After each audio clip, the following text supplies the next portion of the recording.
ಮಾಡಿದರೆ ಕೇಂದ್ರದಲ್ಲಿ ಮಾಡಬೇಕು. ರಾಧಾಕೃಷ್ಣ ತಿಳ್ಕೋಬೇಕು. ನೀವು ಎಲ್ಲೂ ಮಾಡಿಲ್ಲ. ಆಯ್ತಪ್ಪ, ನಿಮ್ಮ ಮೇಲೆ ನಾನು ಮೋದಿ ಅವರನ್ನ ಅವರಿಗೆ ಧನ್ಯವಾದಗಳನ್ನು ಹೇಳ್ತೀನಿ. ಮೊದಲನೇವನಾಗಿದ್ದಿ, ಧನ್ಯವಾದ ಹೇಳ್ತೀನಿ. ಮಾಡಪ್ಪ. ಇಡೀ ದೇಶದಲ್ಲಿ ಪರಿಶಿಷ್ಟ ಜಾತಿ ಪರಿಶಿಷ್ಟ ವರ್ಗದವರಿಗೆ SCP TSP ಕಾನೂನನ್ನು ಮಾಡಲಿ. ಅದು ಮಾಡಲ್ಲ. ಬಿಜೆಪಿ ಇರ್ತಕ್ಕಂಥ ಯಾವುದೇ ರಾಜ್ಯದಲ್ಲಿ ಮಾಡಿಲ್ಲ.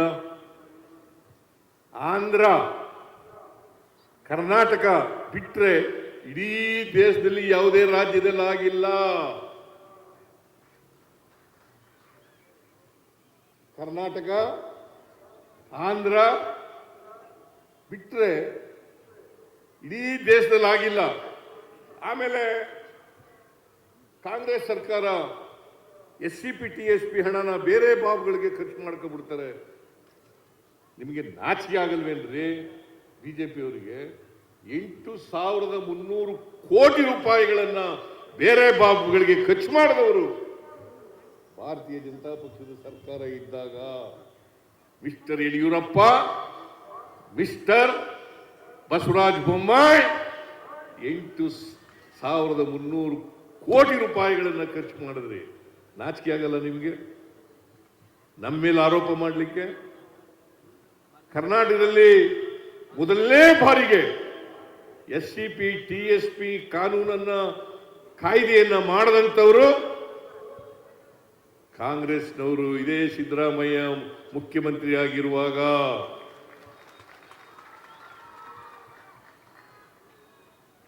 ನೀವು ಮಾಡಿದ್ರ?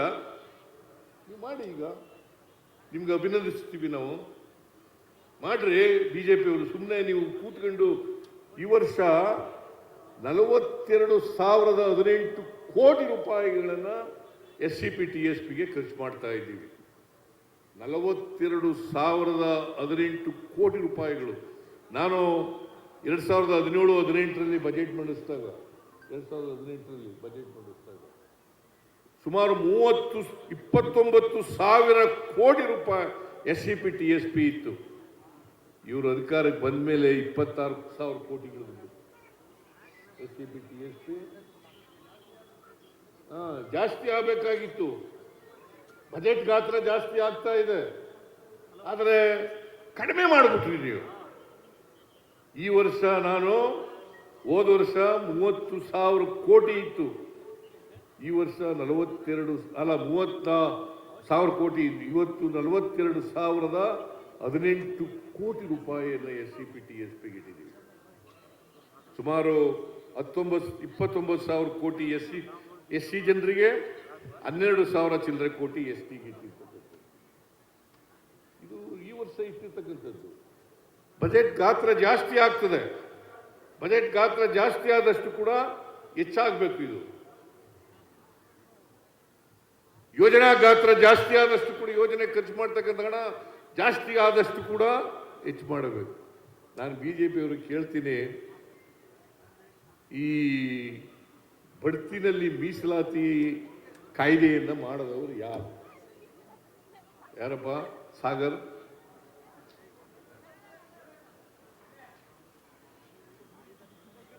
ಬಡ್ತಿಯಲ್ಲಿ ಮೀಸಲಾತಿ ಇಡೀ ದೇಶದಲ್ಲೇ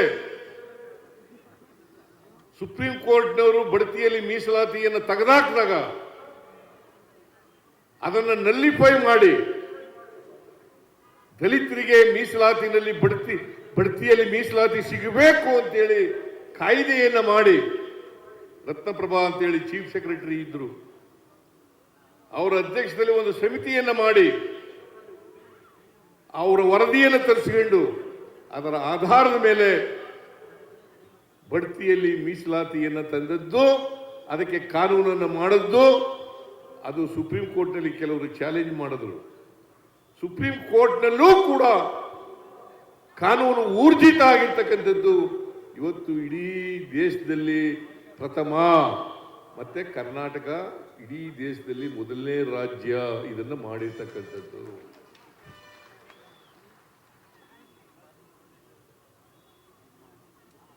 ಗೊತ್ತಾಯ್ತೇನಪ್ಪ ಸೋಮಶೇಖರ್? ನೀವು ಬಿಜೆಪಿ ಗೊತ್ತಾಗಿದೆ.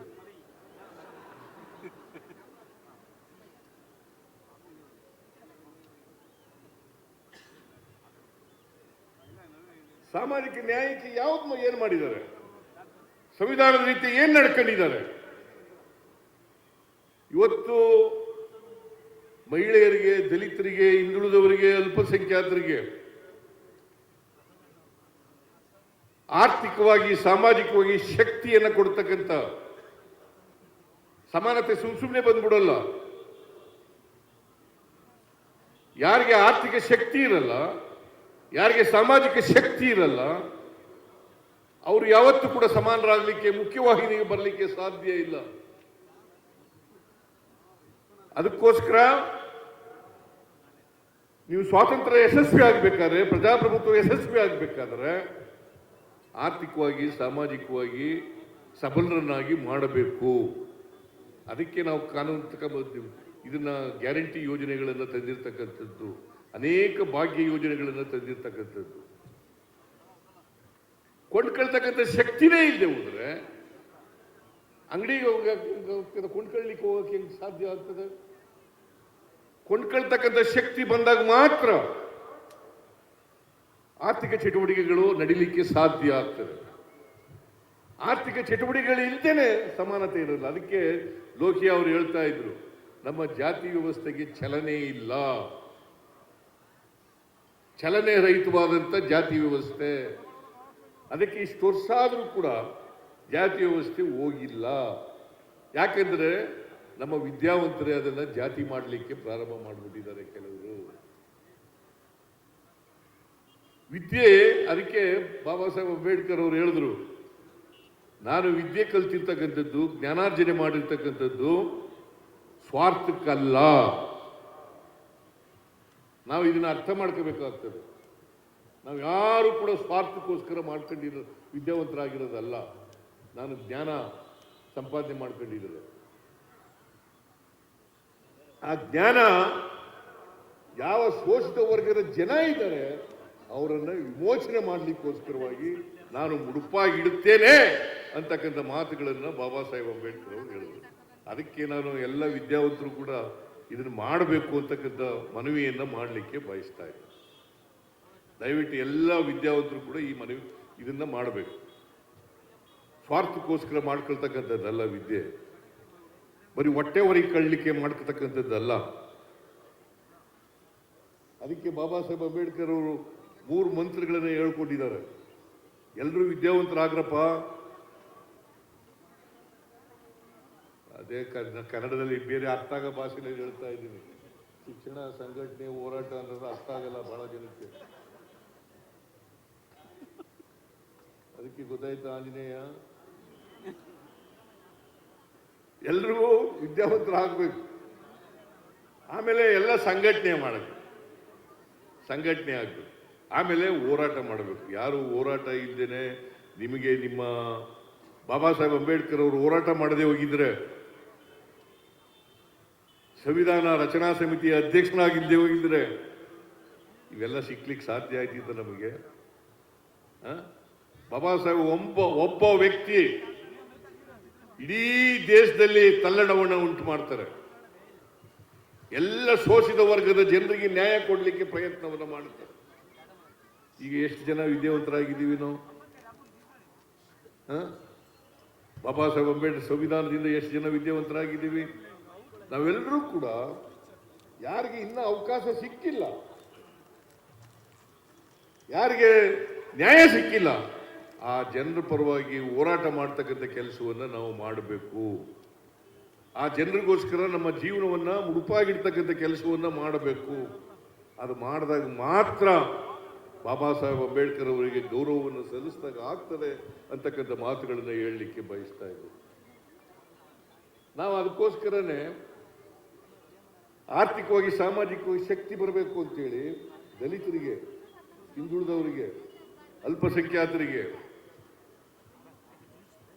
ಅವರೆಲ್ಲರಿಗೂ ಕೂಡ ಕಾಂಟ್ರಾಕ್ಟ್ನಲ್ಲಿ ಮೀಸಲಾತಿಯನ್ನು ಕೊಡ್ತಕ್ಕಂಥ ಕೆಲಸವನ್ನು ಮಾಡಬೇಕು. ಮೊದಲು 50 ಲಕ್ಷಕ್ಕೆ ಮಾಡಿದೆ, ಆಮೇಲೆ 1 ಕೋಟಿಗೆ ಮಾಡಿದೆ, ಈಗ 2 ಕೋಟಿ ರೂಪಾಯಿಗೆ ಮಾಡಿದ್ದೀವಿ. ಪ್ರವರ್ಗ 1, ಪ್ರವರ್ಗ 2A, ಪ್ರವರ್ಗ 2B ಮತ್ತು ಮುಸಲ್ಮಾನರು. ಅದು ಒಂದು ದೊಡ್ಡ ಪ್ರಚಾರ ಮಾಡಿಬಿಟ್ರು. ಏನ್ ಅಪೀಸ್ಮೆಂಟ್ ಮಾಡ್ತಾರೆ. ಆರ್ಥಿಕವಾಗಿ ಸಾಮಾಜಿಕವಾಗಿ ಶಕ್ತಿ ಇದೆಯಾ ಮುಸಲ್ಮಾನ್ ಜನರಿಗೆ? ವಿದ್ಯಾವಂತರಾಗಿದ್ದಾರಾ?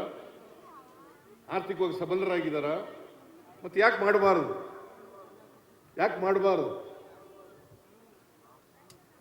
ಕಾಂಗ್ರೆಸ್ ಪಾರ್ಟಿ ಮುಸಲ್ಮಾನರನ್ನು ಓಲೈಸುತ್ತದೆ.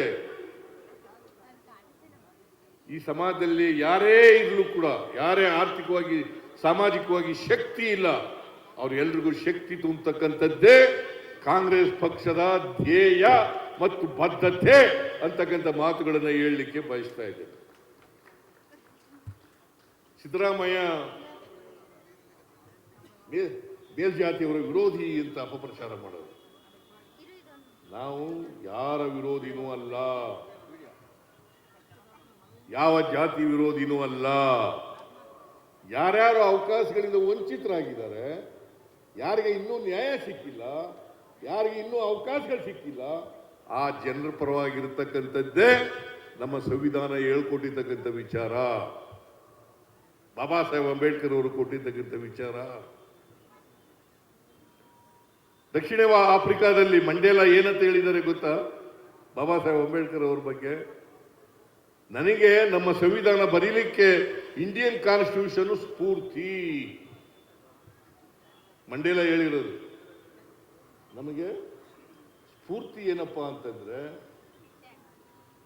Indian constitution. ಯಾಕಂದ್ರೆ ಬಾಬಾ ಸಾಹೇಬ್ ಅಂಬೇಡ್ಕರ್ ಅವರು ಇಂಡಿಯನ್ ಕಾನ್ಸ್ಟಿಟ್ಯೂಷನ್ ಬರೆಯುವಾಗ ಇಡೀ ಜಗತ್ತಿನ ಕಾನ್ಸ್ಟಿಟ್ಯೂಷನ್ಗಳನ್ನೆಲ್ಲ ಓದುದು, ಅಲ್ಲಿರ್ತಕ್ಕಂಥ ವಿಚಾರಗಳನ್ನು ತಿಳ್ಕೊಂಡು ಯಾವ್ಯಾವ ಒಳ್ಳೆ ವಿಚಾರಗಳಿದ್ದಾವೆ, ನಮ್ಮ ದೇಶದಲ್ಲಿ ಬಹುತ್ವವನ್ನು ಕಾಪಾಡ್ಕೋಬೇಕಾದ್ರೆ, ಬಹುತ್ವದ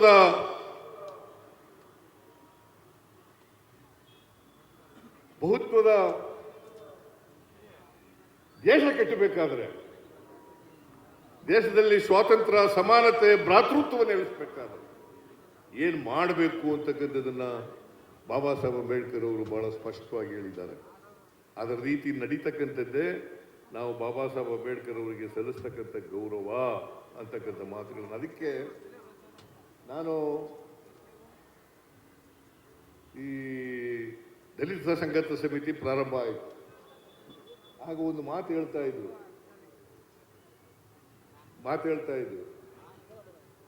ಏನಪ್ಪಾ ಅಂತಂದ್ರೆ, ನಮಗೆ ಸಾರಾಯಿ ಬೇಡ, ಪ್ರತಿ ಹೋಬಳಿಗೊಂದು ರೆಸಿಡೆನ್ಷಿಯಲ್ ಶಾಲೆ ಬೇಕು ಅಂತ ಹೇಳ್ತಾ ಇದ್ರು. ಎಂಡ ಬೇಡ, ಅದೇ ಸಾರಾಯಿ ಅಂತಂದ್ರೆ ಎಂಡನೇ ಕಣೆಯ.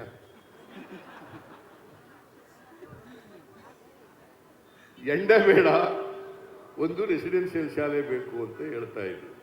ನಾನು 94-95ರಲ್ಲಿ ಹಣಕಾಸು ಮಂತ್ರಿ ಆದಾಗ ಮೊದಲನೇ ಬಾರಿಗೆ ರೆಸಿಡೆನ್ಷಿಯಲ್ ಶಾಲೆಗಳನ್ನು ತೆರೀತಕ್ಕಂಥ ತೀರ್ಮಾನ ಮಾಡಿದೆ. ಇವತ್ತು 2,30,000 ಮಕ್ಕಳು ರೆಸಿಡೆನ್ಷಿಯಲ್ ಶಾಲೆಯಲ್ಲಿ ಕಲಿತಾ ಇದ್ದಾರೆ. ಮೊನ್ನೆ PUC ರಿಸಲ್ಟ್ ಬಂತಲ್ಲ, ಹೆಚ್ಚು ಪಾಸ್ ಆಗಿರ್ತಕ್ಕಂಥದ್ದು, ಹೆಚ್ಚಿನ ಸಂಖ್ಯೆಯಲ್ಲಿ ಪಾಸ್ ಆಗಿರ್ತಕ್ಕಂಥದ್ದು ಶೇಕಡಾವಾರು 86.16%. 86.16%. ನಾನು ತೀರ್ಮಾನ ಮಾಡಿದ್ದೀನಿ 2026-27ಕ್ಕೆ ಪ್ರತಿ ಹೋಬಳಿನಲ್ಲೂ ಕೂಡ ಒಂದು ರೆಸಿಡೆನ್ಷಿಯಲ್ ಶಾಲೆ ಇರಲೇಬೇಕು ಅಂತೇಳಿ ತೀರ್ಮಾನ ಮಾಡಿದ್ದೇನೆ. ಈ ವರ್ಷ 26 ರೆಸಿಡೆನ್ಷಿಯಲ್ ಶಾಲೆಗಳನ್ನು ಕೊಟ್ಟಿದ್ದೇನೆ. 26 ಅಲ್ವೇನಪ್ಪ? 26 ರೆಸಿಡೆನ್ಷಿಯಲ್. ಮುಂದಿನ ಆರ್ಥಿಕ ವರ್ಷದಲ್ಲಿ ಉಳಿದ ಎಲ್ಲ